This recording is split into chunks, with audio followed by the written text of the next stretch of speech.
Good morning from our global headquarters in New York. I'm Danny Berger. Manus Cranny is off for the week. Welcome to Bloomberg Brief. Let's set your agenda. Chips turn around. Days after the ASML wipeout, TSMC eases investor concerns with a boost to its forecast. Pushing back, Vice President Kamala Harris distanced herself from President Biden in a contentious Fox News interview. And it's ECB decision day. The central bank is expected to make a third quarter point cut of the year. We're live in Slovenia. A quiet morning for markets. The rotation got another breath of life yesterday. Small caps rebounded. Today it is tech that is leading the charge higher, thanks again to TSMC earnings that did have a forecasted boost. That contrasts with ASML, again, just days ago, that wiped out the chip sector. Stocks then inch ever so closer back to a record high. In the bond market, more relaxed yields slightly higher this morning, about 2 basis points for your 10-year yield. Elsewhere, though, it is all eyes on the ECB. Euro weaker this morning. Some breaking news to bring you. We got final euro area data for CPI, and it is a revision lower. September consumer prices rising 1.7% year over year. The prelim reading was 1.8. For services, still hot, 3.9% year over year. But the final area core CPI, that's unchanged, 2.7 year over year versus 2.7 as had been preliminary reported. So the read for this is inflation. Headline inflation has dipped even further below the ECB's target on a day where the street largely expects them to cut by 25 basis points, an estimate that hadn't been there before September, but was really driven by, again, weaker inflation and weaker data. Let's turn back to the U.S. because Goldman's trading desk is out with a new street high for the S&P. Scott Rubner estimates that the index will reach 6,270 by year end. That's a 7% jump from where we are. Meanwhile, Citi is sticking with its base case of 5,600, saying we view the S&P 500 as fairly valued at current in aggregate. Joining us now is the woman behind that report. It's Lucy Baldwin, Global Head of Research at Citi. Lucy, really wonderful to speak to you this morning. Thank you so much for joining. So in that context, your call seems quite bearish, a drop of about 4% for year end. What's behind that? Hello, good morning. Thank you. Yes, look, it's a big debate at the moment. There's obviously been a rise of bullishness more recently across the street with a number of people raising price targets and raising views into the year end. For us, we feel that with earnings levels continuing to be very strong, that's a good backdrop to stay fully invested in equities. But in terms of seeing that next big leg of momentum, it's much harder. You know, clearly this year we've seen the market incredibly strong. I think we're at the 46th new high of the S&P. And if you think about the shape of that over the course of this year, you know, you had a big tech-fueled rally at the beginning of the year, lots of that on the AI boom. You've then had the middle segment of the year where you have the broadening trade starting to come through. We're now obviously into third quarter earnings, which maybe we will talk about.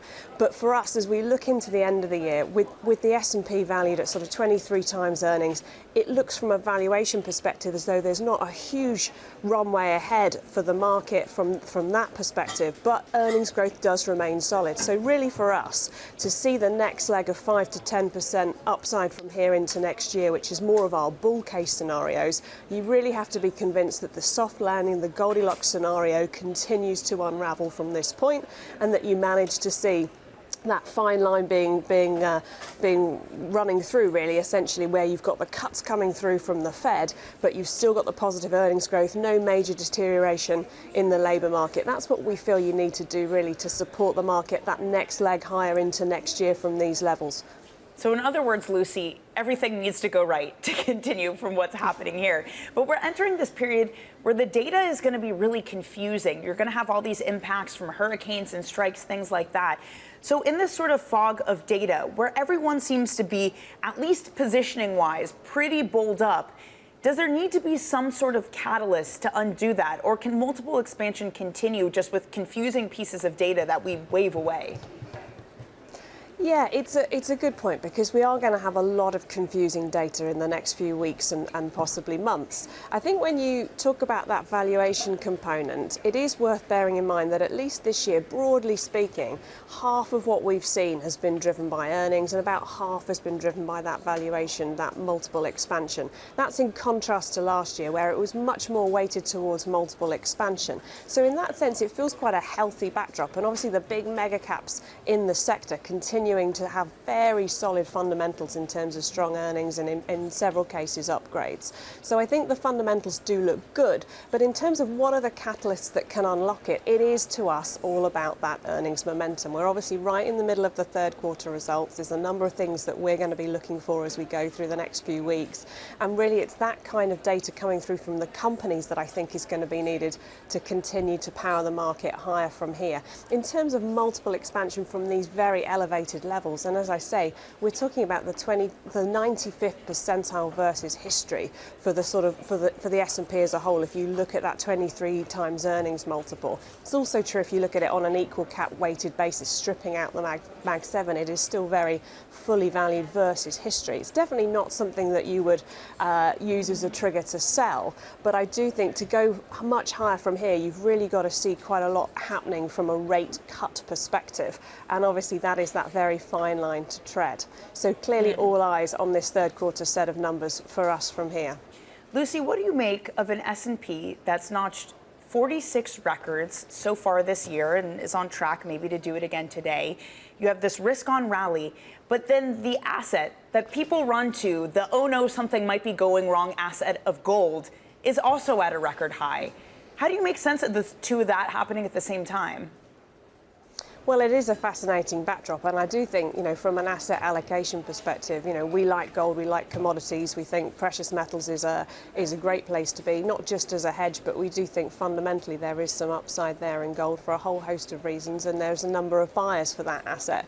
So I think, what that's telling you is that there is a lot of risk and uncertainty in the world, which I guess is why so many people are nervous about the market getting to these kinds of levels when we talk to investors. You obviously had a number of geopolitical events during the course of this year that generally the market sort of shrugged off, coped with very well, and we've got the enormous US election coming up in just a few weeks' time, and the outcome for that could be incredibly different. If you had a blue sweep, which we don't think is particularly likely, versus a red sweep, or obviously anything in between, there's a really broad range of outcomes in terms of the forward for the market, and then that impact that's going to have.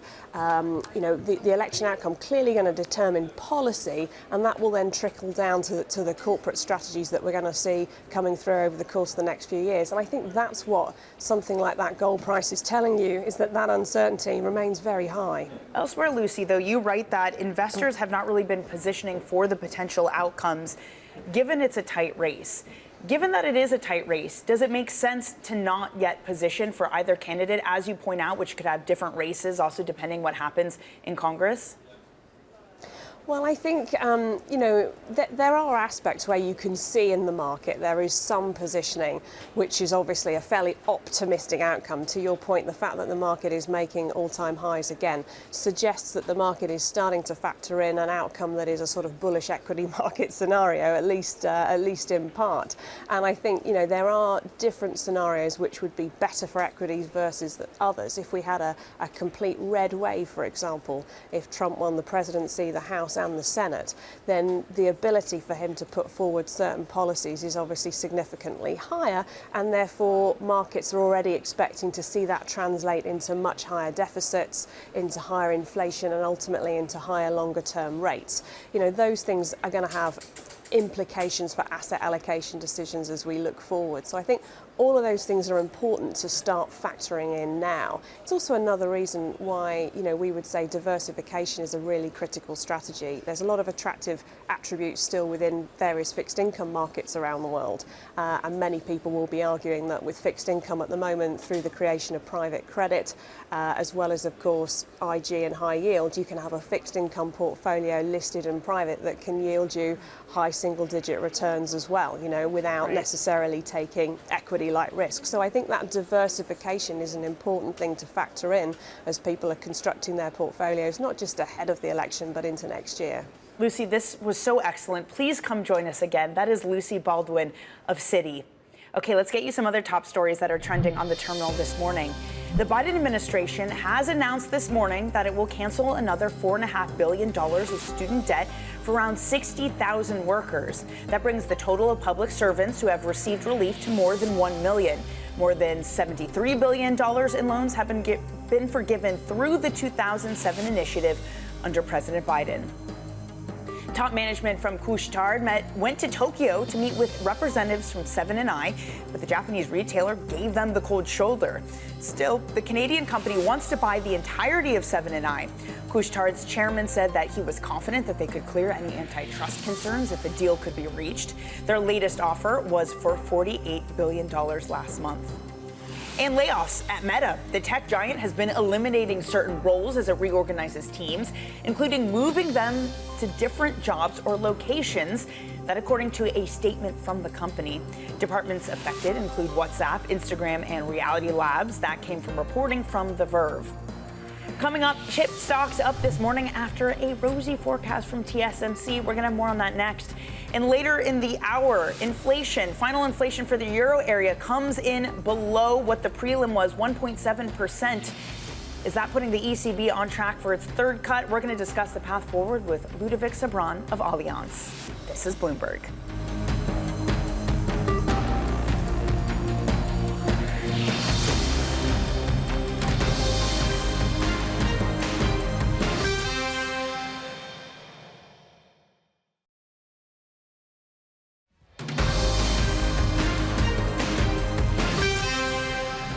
It's your Bloomberg Brief. Danny Berger here in New York.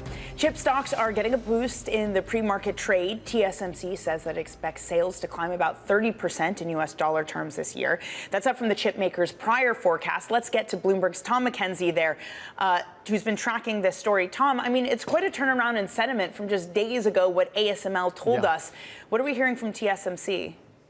Yeah, and to your point, Danny, there was so much anticipation ahead of these TSMC earnings precisely because of the concerns articulated by the equipment maker ASML. So will they confirm that concern around AI, or will they suggest that actually things are stronger than expected? And TSMC came out with a very strong beat in terms of the earnings of the most recent quarter. Earnings were up 54%, the margin above 57%. They raised that guidance, as you say, in terms of expectations around sales for this year. And they also said CapEx next year is likely to be a little higher than the $30 billion of CapEx expected by the end of 2024. And the CEO of TSMC, the foundry maker, of course, that churns out the chips for the likes of Nvidia and Apple, said this on the AI demand. The demand, I'm quoting, the demand is real.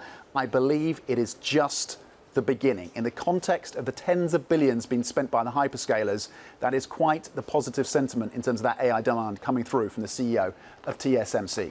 Tom, we're going to have to do an around the world of tech stories because there's a lot to look at today.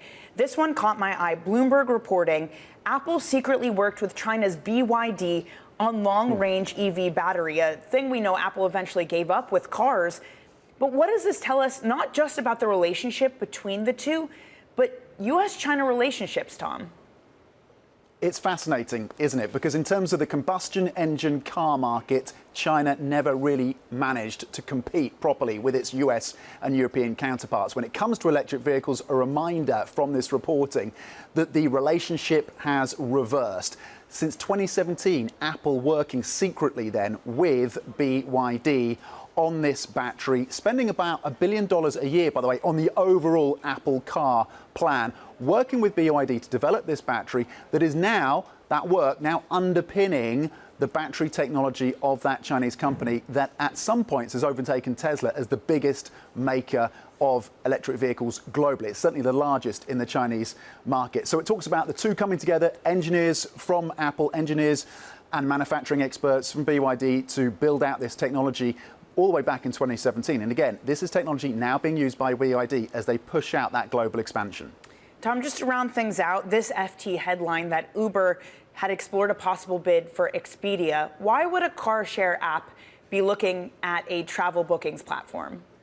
Because they want to make your experience in New York, Danny, just that much better. They want to be a super app. And look, there's a nod to China here as well. Lessons being learned as well when it comes to Uber and what's happening in China, because they may be looking at WeChat, which, and I've lived in China and can talk to us, is genuinely a super app where you can do anything. You can pay your bills, pay your utilities, book those flights, book a restaurant. You can do practically everything you need to do in your daily life on that platform. This is what Uber wants to be. This is why they are looking at a potential takeover. It would be a $20 billion acquisition. That's essentially the market cap of Expedia. So it's about a tenth of the size of Uber, but nonetheless, it would be their biggest acquisition to date. Look, we are nowhere near certain on this. They have made considerations around this. They're talking to advisors about how this would look in terms of the structure. There's also the potential link, of course, because the CEO of Uber was once the CEO of Expedia over a more than 10-year period. He currently still sits on the board of Expedia, so it would be a friendly takeover, again, according to reporting from the Financial Times. So watch this space. Nothing certain yet, but it does talk to the ambitions of Uber, who've already, of course, added things like flights and train tickets to that app. Tom, you're one of the best. We appreciate your time this morning. Bloomberg Daybreak Europe anchor Tom McKenzie. Okay, a different earnings story for Nestle this morning. The food maker cut its full-year guidance as it struggles to rebuild market share. The CEO saying, quote, consumer demand has weakened in recent months, and we expect the demand environment to remain soft. The Swiss firm had abruptly replaced its CEO in September. Shares are higher despite the outlook downgrade. For more, let's get to consumer goods reporter Dasha Afanasieva. Dasha, a big cut to the top line. Is it just a new CEO being cautious or something else? I think it's more than that in this occasion because we're so late in the year. This isn't really about, cutting expectations so low and then over-delivering to those low expectations. They finally know, after getting it wrong for several quarters, they finally probably know what's going to happen for the rest of the year. And what's happened, particularly North America, has been super weak. You had Latin America, where retailers are no longer willing to hold such high inventories because of the higher costs of doing so. So you had weakness across the board, and simultaneously you have operational issues that I suppose led to the ouster of the CEO. Sort of a run of mistakes and things like the health science business, where there were IT issues. They didn't see certain things coming, like the massive loss of market share for Coffee Mate, Nestle's coffee creamer. So it's juggling all of these kind of external issues and operational issues, and it definitely sounds from the update today like turning this huge ship around is going to take another few quarters at least. It's this question we keep having with these consumer companies. How much of it is just a broad-based weak consumer versus idiosyncratic issues? But Dasha, with all of that said, shares are up today, so there must have been something in there that investors liked from their report.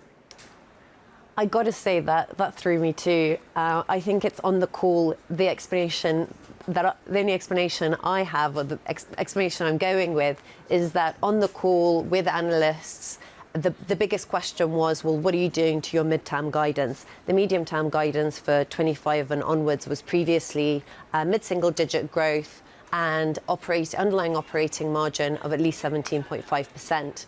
And Nestle wouldn't update the market today on what it's doing with those. And I suppose from the call, you did get a sense that on its investor day on November 19th, it wasn't just going to scrap the whole thing, that between now and then, it's doing a review of all of its assets. Some asset disposals are on the cards. And my reading would be that the management is trying to find a way to shoehorn the company towards being able to offer that midterm guidance, whilst also saying, the portfolio is strong and we're in categories that are growing quickly, like particularly pet food, nutrition, and coffee. So I think that's the absence of worse news is what's driven the stock up slightly. Fair enough. Shows where the bar is. Dasha, we appreciate it, as always. Dasha Afanasieva. Okay, coming up, we're going to take a look at what else is making headlines around the world, including both U.S. presidential candidates' conversations with Fox News last night. We'll bring you that up next.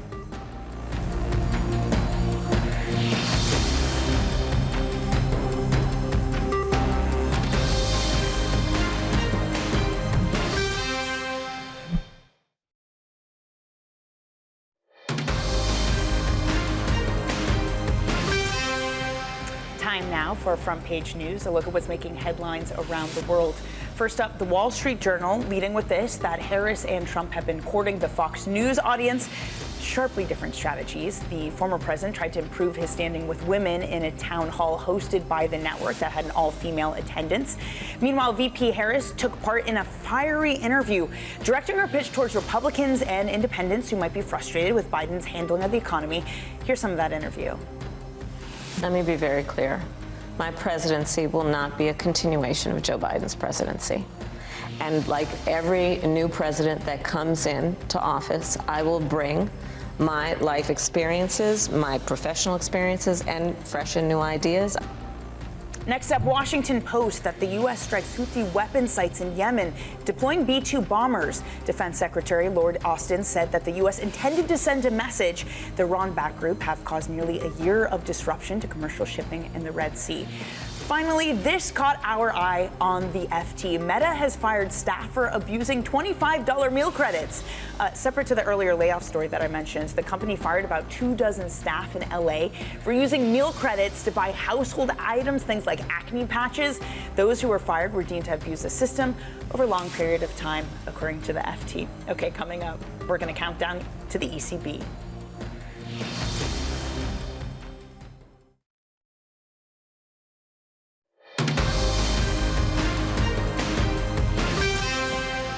From our global headquarters in New York, welcome to Bloomberg Brief. I'm Danny Berger. Let's set your agenda. Chips turn around. Just days after the ASML wipeout, TSMC eases investor concerns with a boost to its forecast. Pushing back, Vice President Kamala Harris distanced herself from President Biden in a contentious Fox News interview. And it's ECB decision day. The central bank expected to make its third quarter-point cut of the year. We're live in Slovenia with Lizzie Burden. This market getting a boost from tech. TSMC coming in to save the day. Those shares up 7.33% pre-market. You can see NASDAQ 100 outperforms. The theme of yesterday had been rotation to small caps. That takes a breather. Your bond market pretty calm this morning. The next event on the horizon is the ECB decision. Yields higher for most across the board. 10-year yield up about 2 basis points, 4.03%. Your euro is weaker this morning after final data for your euro area CPI coming in lower than the prelim, 1.7% year over year. It was at 1.8%. All of that leading to the expectation of another 25 basis point cut from the ECB in 3 hours. Again, euro area inflation is now even further below 2%, but below 2% for the first time in 3 years. Joining us now from Ljubljana in Slovenia is Bloomberg's Lizzie Burden, where the ECB decision is this morning. Lizzie, what do we expect? Well, we're on the road, Danny. As you say, the expectation is for another cut today, the third of this easing cycle, the first back-to-back cut from the ECB in a decade. And it's a real about-face from the last meeting. It's not what we were expecting back in Frankfurt, but the reasons are twofold. First of all, inflation, which, as you say, just this morning came in below the initial estimate. But perhaps more importantly, also all of these surveys pointing to weakness in the private sector, risks to the growth outlook. We've had the Governing Council arriving today, and the expectation is that they're not just going to cut today, but there are going to be more back-to-back cuts, including in December. And in our survey, we see cuts all the way to March, another one in June, another one in December, taking the key rate to 2%. Now, on the bus that they arrived on, I'm sure they were debating where the neutral rate lies. This has been something of a public debate. But I think the focus of the press conference is going to be on Christine Lagarde giving us a steer. Will she? That they're going to be meeting by meeting cuts? And if not, why not? I expect her answer will be she wants more certainty on the labour market, and she wants more certainty that inflation is in fact defeated. Because ever since 5 weeks ago, you've got more geopolitical risk around the Middle East, more political risk around the US election. This is a very difficult climate to be making monetary policy, Danny. Lizzie, thank you so much. Bloomberg's Lizzie Burden. Looking forward to your coverage later as well. We're going to be covering that decision with Lizzie and the news conference that follows with President Christine Lagarde. The decision is at 8:15 a.m. Eastern. That news conference follows 30 minutes later. Joining us now is Ludovic Subran, Chief Economist at Allianz. Ludo, really great to catch up with you this morning. I mean, this expectation for a 25 basis point cut from the ECB is different than where we were just a few months ago. Just how much has the picture of data and inflation turned in Europe over the past month? Well, I mean, look, we hit target and we are below target for the first time since 2021. So I think that was a great news on the inflation side. And then the second data was basically the PMI, right? These leading indicators that were really showing the soft patch all across Europe, right? So the recession being confirmed in Germany, all of that, I think, is really pushing for this earlier than expected cut and for this idea that we would move for a meeting to meeting type of pace setting for the cuts rather than a quarterly pace setting. And so indeed, with this idea of a terminal rate of 2% reach maybe by the middle of next year. So that's quite a change of heart. And Christian Lagarde also reassured on seeing through some of the maybe rebound based on base effect. So I think the loosening cycle looks good, but you know, like me, that's November 5th is going to be also a big element of the ECB potion going forward. So let's see also if she wants to touch on this in the coming meeting. Policy at this point, because you point to two different factors, right? You point to the idea of inflation coming below 2% and some of the weakening growth. Do we understand right now that if the ECB is cutting just to stabilize policy, or if it's cutting in a way to try to revive growth? You know, in our expectation that maybe the reason they may want to see and do a pit stop after 100 basis points to see if it works. And so that for us, that's why we only have 2% for terminal rate by the middle of next year, because we think that in the first half of 2025, they want to gauge whether it worked or not. So I have the impression they want to see whether they can get this 0.5 point of GDP uplift from loosening, financial conditions from the real estate and construction sector, from the credit sector, from all these very leveraged sectors that also been suffering from the fear of a refinancing war in 2025 for companies. So I would say they are still in the mode of let's see if it's working and let's make sure then we can continue and reach a terminal rate that is comfortable for everybody. Is that the right approach, though? Madame Lagarde herself had said that Europe's jobs market was the reason, the strength of what was the reason that they could take time to gather new information. That was the exact words that she used. I know they don't have a dual mandate like the Fed, Ludo, but should it not play more into their decision? Has time not run out with ThyssenKrupp, BASF firing staff, VW maybe closing plants in Germany? Do they still have the time to assess what's happening? You know, my heart is dovish. I do think the ECB could do more, but my head is very cautious. And, you know, if I listen to Jay Powell in the US, it's all about monetary policy being in an insurance policy mode. So you don't want to do too much. And I think we need to be extremely careful about the US financial cycle because of the election and the risk that Trump could be very inflationist. So I think taking a pace by pace approach and not doing all in, not doing a big move, maybe the safest option right now. Why? Because there is another thing at play, which is fiscal policy. The big question mark for 2025 growth in Europe is austerity. And so I think the ECB cannot do the job of ministries of finance in being able to adjust their spending and maybe their tax base without breaking growth. And I think that's also the message he's sending by not doing it all by our own. There's so many factors to contend with 2025, Ludo. If we can just go to one of the scenarios of a Trump victory, a lot of digital ink has been spilled about inflationary impacts on the U.S. Do you understand how increased tariffs, what that would mean for not just European growth, but inflation too? Yeah, I mean, of course, we did a few calculations on this, and I think it depends on the level of the gradient of the trade war, but it's between 1/3 of a point of inflation and a full point of inflation only on tariffs, especially if you put in place the 30% on imported Chinese goods and the 10% on everything else. So it's quite massive, you know, and that would bring back the average import tariff of the US to the mid-70s. And so, of course, this is going to be a bit of a friction point for inflation in the US and for the Fed being able to continue with its very good loosening cycle. And all the rest of the world is looking at this, from Brazil to Japan to Europe, as you can imagine. Ludo, just to wrap things up, Madame Lagarde has been uncharacteristically quiet over the past little bit.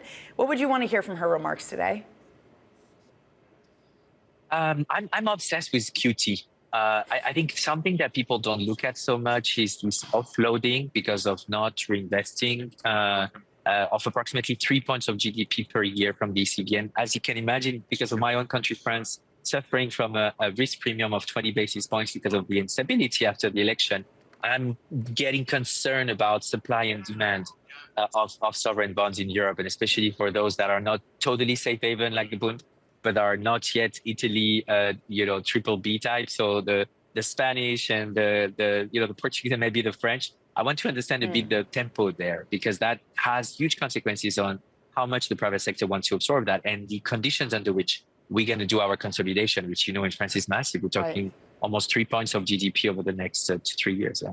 Well, Ludo, we'll find out in about an hour's time. Ludovic Subran, the man with a dovish heart and a cautious head of Allianz. Thanks so much for joining us. Okay, coming up, after solid results from big banks, McKinsey gives a warning that it may not be the same from here on out. We're going to catch up with the senior partner behind that report next on Bloomberg.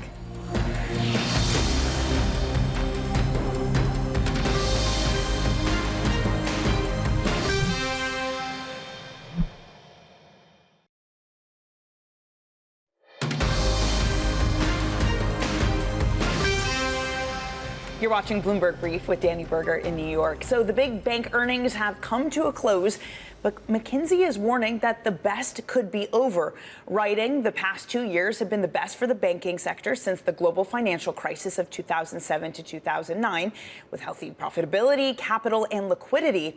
But the improvement in returns could be fleeting.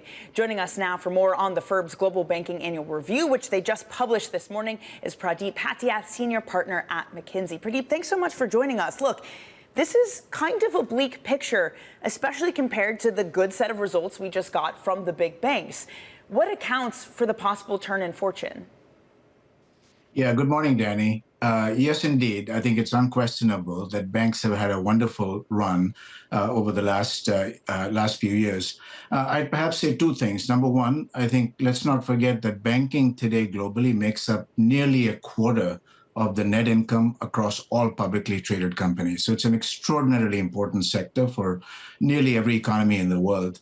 It's a lubricant for commerce, as we all know. Banks have had a great run over the last several years, largely because of how interest rates have been and what banks have done.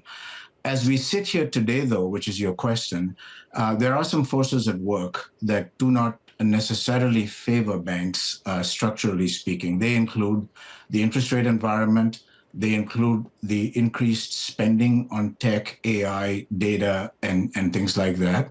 And it includes forces from outside the core banking sector. So private credit, for example, shadow banking, stuff like that. So those would be the forces I would highlight. So I want to dig through some of those, Pradip. But first, can scale solve this? Is scale enough to avoid some of the headwinds? Well, this is the $64 million question that we've all wrestled with. The answer is a subtle one. The answer is yes, scale does matter. Scale does matter in distribution. Scale does matter in certain geographies. Scale absolutely matters in certain businesses like record keeping, payments processing, and so on. But scale also confers complexity, and this is the dilemma. As scale has grown, many banks have found it harder to manage the complexity, and that has cost them some. And therefore, it's a bit of a two-edged sword, is what we would say, and a more subtle thing. Not a straight answer. But on balance, scale has continued to become more important on balance. I want to talk about the shadow banking portion you mentioned. That is private credit coming in, but it's not even that they're just coming in and giving business. It's these banks. There have been 14 partnerships with private credit and banks. I caught up with the vice chair of Oliver Wyman last week, who said this is basically Ozempic for banks. It allows them to shed riskier parts of their business. Pradip, at what cost does that come? Are they forsaking risk and profitability at the same time? No, Danny, it's actually, I think this is perhaps capitalism at work and finding more efficient ways to actually distribute credit to consumers and commercial clients. If you look at the size of private credit, it's about $2 trillion at the end of 2023, which is 10 times bigger than it was in 2009. So it's undeniable that private credit as a source of financing has grown. And then so the question is, why is that happening? And that's a combination of several things. It's been because as banks have shied away from certain parts of the credit spectrum others have stepped in. Asset managers and alternatives fund managers have stepped in to finance that stuff. And banks are starting to play in this. There are at least three models that we see. Banks are getting into originate to distribute. So actually, banks are great sources of originating assets, whether they're consumer, commercial, industrial, CRE, all that stuff. And there are certain parts of that credit that banks do not want to keep on their balance sheet. So it's a great thing to actually offload and shed, which you might argue is actually a more efficient thing for the economy as a whole. So it's a positive thing we would see. Banks also are providing, are getting fee-based income by providing some of these services to the fund managers as well. So I think net, this is a good thing, and the market showing that the growth of 10x over the last 15 years supports that thesis. We don't see this stopping. We think it's a win-win for banks as well as for the other participants. In fact, I would even say that the total market, the addressable market, we think is about 34 trillion for private credit. It's at 2 trillion today. So, Pradip, one of the other concerns you mentioned, one of the other headwinds is net interest income dropping as it faces pressure from lower rates. You see it dropping about 16% by 2030 from where it is in 2023. A lot of banks have tried to solve the profitability question by reorganizations and cutting. Citi is a great example of this, trying to make a lot of cost cuts. Why is that not enough? Well, it's not enough. Well, I wouldn't say it's not enough. I think different banks there's a cost of complexity, as I pointed out earlier, that comes with quote unquote mega scale. And I think some banks have had to reconcile the costs of that scale, which is what you've seen in terms of cost cutting. But what is the more important and more interesting story is the following, that if you look at where banks have made money, and what banks' purpose is, there's a half of it which is around the traditional deposit taking and lending. But the actually interesting half that has actually fueled a lot of the profitability for banks have come from wealth and asset management, have come from sales and trading, investment banking, have come from payments. And those businesses continue to be very attractive. Okay. So it's a portfolio mix shift that will actually make the bigger difference than pure cost cutting alone. Pradip, this was really excellent. Thank you for joining us on this report. Please come join us again. Pradip Patiath of McKinsey & Company. Okay, some breaking news to bring you. The EU is weighing using Elon Musk's empire revenue for a potential X fine. This comes under the Digital Services Act. The EU has been investigating X for some time, but the EU now warning, according to Bloomberg sources, that it might also be including revenue from his other businesses. So that includes SpaceX and Neuralink, which essentially really boosts the potential fine that they could be given to X. Okay, speaking of Musk, let's turn to politics. It's now 19 days until the U.S. presidential election. Both Donald Trump and Kamala Harris appeared on Fox yesterday to try to court demographics that they've been struggling to attract. For Trump, that was women. For Harris, it was Republicans, independent voters, and any voter that's unhappy with President Biden. Here's what she had to say in a fiery interview on the network. Let me be very clear. My presidency will not be a continuation of Joe Biden's presidency. And like every new president that comes in to office, I will bring my life experiences, my professional experiences, and fresh and new ideas. Joining us now for the latest on the race is Bloomberg's David Gura. David, Fox I Looked had been covering this as an epic clash and said that she ducked questions, but said she appeared to be standing her ground at her least favorite network. What do we make of this attempt to reach out to those voters who otherwise she hasn't been? I think she understands how small this population is, and I think that she feels like she has a shot of targeting them and getting them to come over to her side. But she hasn't done an appearance like this on Fox News before. We've seen Tim Walz on Fox News Sunday a couple weeks in a row now. But she was able to address concerns that I think a lot of Republicans have about immigration and her role in this administration's immigration policy. And as we saw there, to kind of go back and retread some of the ground that she trod last week. She was on The View, and she said she wouldn't have done anything different than what President Biden did. He kind of opened the door for her to say something different in recent remarks. He said that after President Obama, Joe Biden, was able to kind of strike his own path.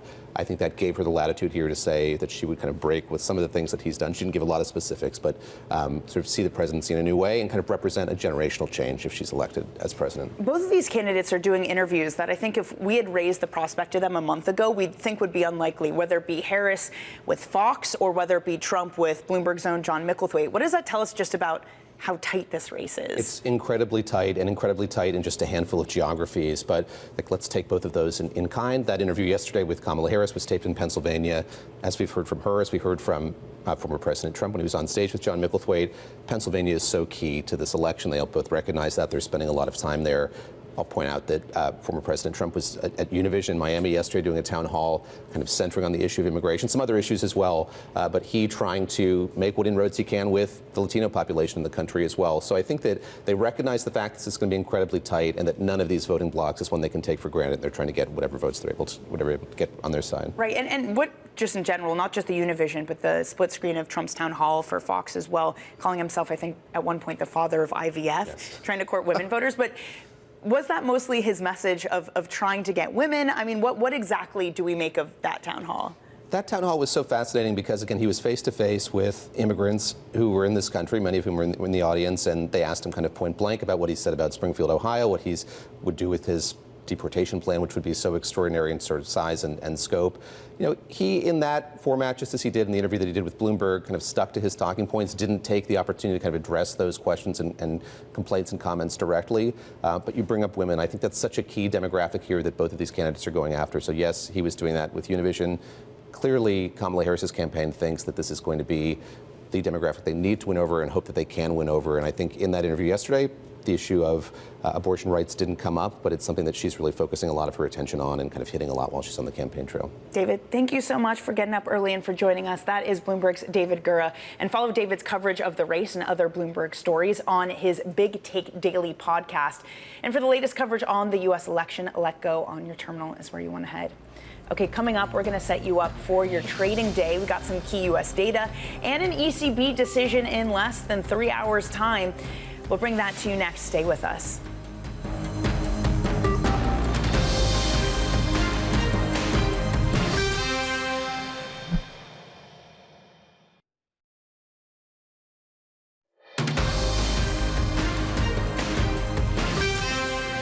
It's your Bloomberg Brief. I'm Danny Berger in New York. Let's get you set up for your trading day on this Thursday. The ECB will be announcing its rate decision 8:15 a.m. Eastern. President Lagarde speaks just 30 minutes later at 8:45.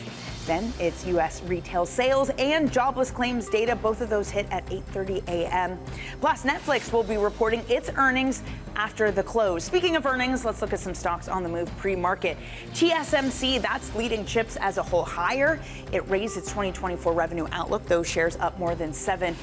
Expedia, that is gaining. There's a Financial Times report out overnight that Uber is exploring, or at least did explore a bit. It wants to become the app for everything. CSX, that is extending its post-earnings decline. Hurricane activity hurt the transportation company's third quarter results, so those shares down for 5.4%. That tech stock story, though, TSMC lifting tech stocks globally, up 0.7% for the NASDAQ 100. Your S&P just up 0.4%. Russell 2000 lags, but it did outperform yesterday. It was a day of rotation. The Russell 2000 was up 1.6% yesterday, its highest since 2022. Okay, that's it for Brief. Surveillance is up ahead with an ECB decision on deck.